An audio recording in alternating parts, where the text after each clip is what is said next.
chính xác thì đây là lần đầu tiên mình tham gia cái hội thảo của IDB kết hợp với Hanex.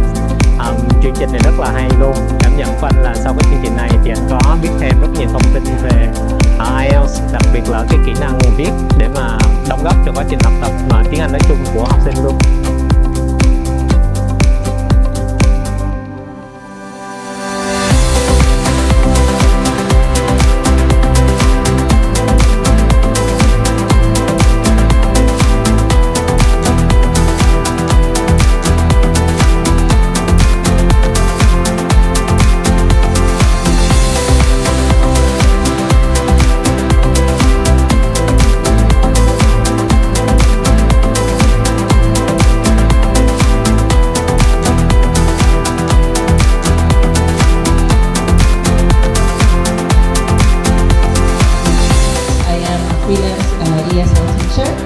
So thankful to be here today and learn so many things.